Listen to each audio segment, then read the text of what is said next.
얼마 전에 최수근 상병 순직 사건 관련돼서 특검법 촉구 기자회견 하셨어요. 네. 저는 민주당인 줄 알고 봤더니 천하람 위원장하고 이준석 전 대표 등이 함께했던데 네.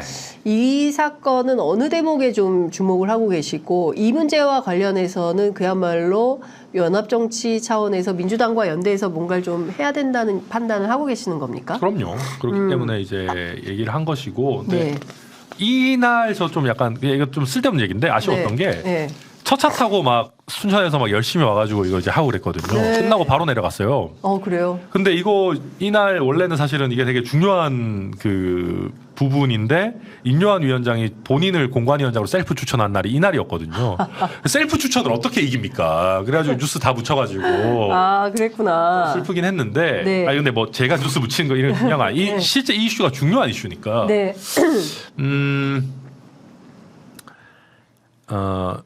그러니까 이게 제가 민주당 의원들이 정부 측 인사를 대상으로 대정부 질의하거나 뭐 이런 거 할 때 고개를 끄덕거리면서 보고 있으면 굉장히 위험하다고 생각하거든요.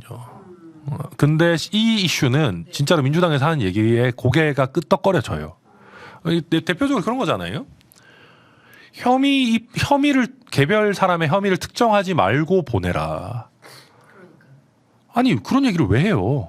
수사 담당자가 알아서 하는 거지. 네, 아니 그렇잖아요. 그리고 원래 이 군사법원법을 개정한 취지 자체가 군에서 인사사고가 나면 네. 외부 민간 수사기관에 어지간하면 묻지도 따지지도 말고 보내라는 취지. 이첩하라는 거죠. 그러잖아요. 네. 위에서 막 뭐 하지 말고 그러면. 네. 장관이 지시를 했냐 안 했냐도 막 왔다 갔다 해요. 그러니까 그 법에 따르면 장관 지시하면 안 되는데 또 나중에 되면 항명이라고 그러고 막 네. 난장판이에요. 맞습니다. 그러니까 이거 보면서 와 이거는 진짜 뭐 하는 거지? 그런 생각들이 많이 들고 저는 그래서 군사법원법 나중에 한 번 더 고쳐야 될 것 같아요. 네. 그냥 인사사고 나오면 수사단장이 이첩하는 것도 없이 그냥 바로 즉시에? 네, 즉시 그냥 외부 기관에서 기관에서? 수사권 갖는 걸로 한 번 더 개정해야 될 것 같은데 네. 그러면 또 군에서는 군의 특수성과 뭐 우리 군의 자치적인 해결을 뭐 침해 자치적으로 해결 잘 못하니까 그러는 거죠. 그러니까 아무튼 그건 이제 입법론적인 논의고 차치하고 그래서 저는 박정훈 대령의 어떤 이 항명죄 재판이라는 것이 끝까지 가면 저 박정훈 대령이 무조건 이기실 거라고 보거든요. 네.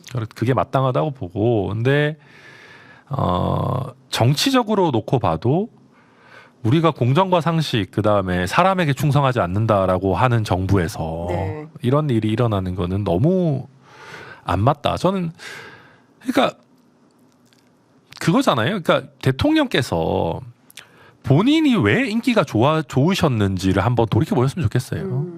문재인 정부 때 조국 장관을 수사를 열심히 하셨기 때문이거든요, 사실은. 네.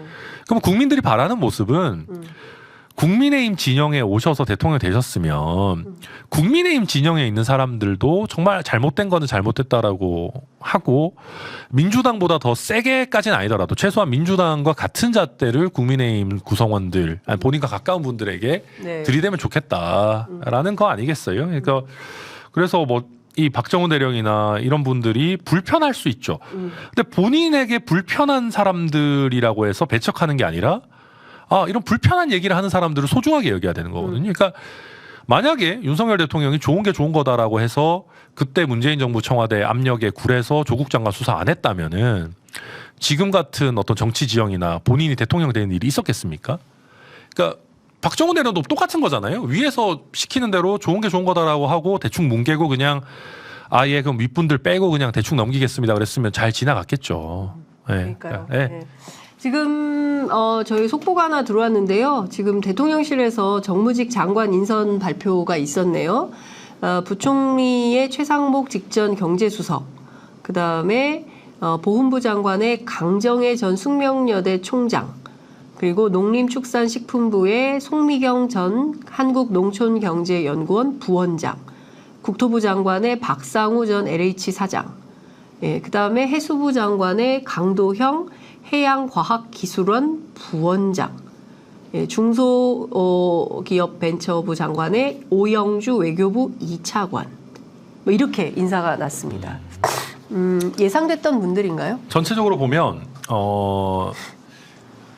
무난하게 가려고 했던 것 같아요. 무난하게. 그러니까 왜냐하면 지금 총선이 그렇게 오래 남지 않은 상황에서 관료 출신들 아니면 이제 관련 전문가나 교수들 위주로 해가지고 청문회에서 너무 큰 탈 나지 않게끔 그런 부분들 신경 쓰지 않았을까 싶고 네. 그리고 어차피 정치인 장관 다 빼야 되니까 그냥 이제 네. 관리 위주로 좀 관리 안정적으로 위주로. 네. 가려고 한 것 같습니다. 하여튼 중요한 것은 지금 뭐 주요 장관들보다는 그러니까 기본적으로는 이런 것 같아요. 저 최상목 전 수석이 간 것은 추경호 경제부총리 출마. 다 출마 예정자들이 빠지고 그렇죠. 그 자리에 관료나 뭐 연구자 이런 분들이 간 게 아닌가 싶은데요. 결과적으로는 총선용이다. 이렇게밖에 볼 수 없을 것 같은데요. 그럼 총선용으로 대신 들어가서 뭐 제가 아까도 말씀드렸지만 자리를 얻어서 또 잘할 수도 있는 거니까요. 네, 그건 좀 뭐 지켜보도록 하겠습니다. 네.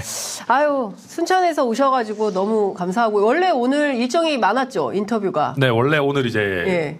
서울에서 또, 인터뷰하는 날. 네, 사사건건 가는 날이었는데 네. 사사건건 저도 잘려가지고 아니 천하람 위원장은 왜 자릅니까? 저희 같은 사람은 뭐 그런다 치더라도. 뭐 개편이겠죠. 예, 개편? 네, 뭐 네. 좋게 생각하려고 하고 있어요. 네. 너무 좋게 생각하는 거 아닙니까? 뭐 어쩌겠습니까? 네, 또 뭐 할 일이 시절이 있겠죠. 그다지 좋은 것은 아니다라는 생각이 좀 들면서 네. 끝으로 한 말씀 듣고 마무리하겠습니다. 네, 그러니까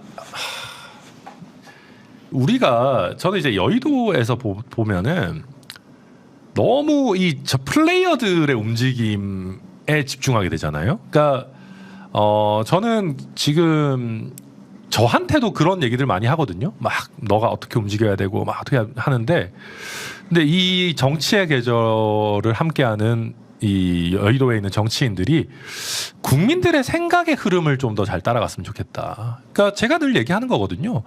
이준석 마음에 안 들면 이준석보다 정치 잘하면 돼요. 대통령 지지율이 한 45% 되잖아요. 이준석 신당 그냥 소리 소문 없이 없어집니다. 이준석 대표 한 5년 그냥 놀아야 될 거예요. 이준석을 가장 강력하게 효과적으로 골탕 먹이는 일은 정치를 잘해서 지지율을 올리는 거다. 그러려면 하기 싫은 걸 해야죠. 그러니까 하고 싶은 거를 다 하면서 대통령 지지율이 올라간다. 그거는 진짜 어마어마한 그냥 뭐 태생적 정치인, 막 성군의 반열인 것이고, 그게 아닌 경우에는 내가 하고 싶지만 국민이 싫어하는 거에 대해서는 좀 내려놓고 또 내가 하기 싫어도 국민들이 해야 되는 거에 대해서는 또 해야 되는 것이거든요. 그러니까 우리 여당과 정부가 스스로에 대해 가지고 더 엄격하고 스스로 가진 거를 좀 더 희생하는 그런 방법으로 가면 당내 소신파들도 할 얘기도 없어지고, 그렇다면은 저도 쌍수를 들어서 대통령과 우리 지도부에 박수를 보낼 거거든요. 그래서 그냥 정치적으로 이준석이 뜨니까 막 한동훈을 막 하고 이런 것보다, 그러니까 이준석 대표로 표상되는 중도적인 지지층과 젊은 세대를 붙잡을 국리를 좀 더 했으면 좋겠다. 네. 뭐 그런 생각입니다. 네. 갑자기 궁금해가지고요. 안 물어보려다가요. 네. 김건희 여사 명품백 받은 거 있잖아요. 네. 그 반환 선물로 해서 돌려주려고 대기 중이라고 하는데 1년째 대기 중인 거거든요. 진짜 거의 뭐 그 정도 행정력이라고 하면은 네. 어느 나라를 예를 들면 그 나라의 신뢰가 될 정도의 네. 이제 행정력이니까 애초에 받지를 말으셨어야죠. 네. 그걸 왜 너무 바꿔 돌려줍니까? 자연스럽게. 그러니까 저는 이 본질이라는 게 양쪽에서 얘기하는 게 다 그런 거잖아요. 한쪽에서 저희 쪽에서는 이거 함정 수사다, 뭐 함정 네. 취재다. 저쪽에서는 그래도 받은 게 잘못이다. 양쪽 다 맞는 얘기거든요.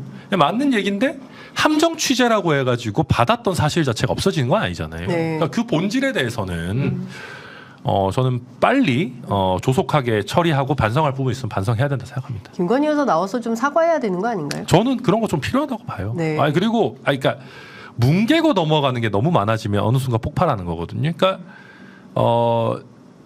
그런 거잖아요. 그러니까 김건희 여사 옛날에 저희 대선 할 때 내조만 하시겠다고 그랬잖아요. 네. 근데 아니잖아요. 네. 근데 저는 필요할 수 있다고 봐요. 그러니까 대통령의 배우자로서 외교적으로 여러 가지 역할 하셔야죠. 네. 그러면 옛날에 저희가 이렇게 얘기했는데 막상 해보니까 이거 도저히 안 되겠습니다. 국민 여러분 죄송한데 양해 좀 해주십시오. 예. 얘기를 하고 넘어가야 되는 거거든요. 그렇습니다. 근데 그거 없이 그냥 뭐 해보니까 어쩔 수 없습니다. 그런 거는 안 된다. 저는 그래서 여러 어떤 사안들에 있어가지고 맺고 끊음이 있는 정치를 좀 우리가 할 필요가 있다. 그렇게 네. 봅니다. 뭉개면 안 된다. 네. 끊고 맺음이 분명해야 된다. 뭉개다 보면 저희가 뭉개집니다. 총선에서 뭉개져요, 막. 네. 네, 총선에서 뭉개지지 않도록 도움을 좀 달라는 천하람 위원장의 절규가 오, 진짜 좀. 있었다. 요거 뭐 따가지고 대통령실에 전해드리고 싶습니다. 네. 오늘 말씀 잘 들었습니다. 고맙습니다. 아유, 감사합니다.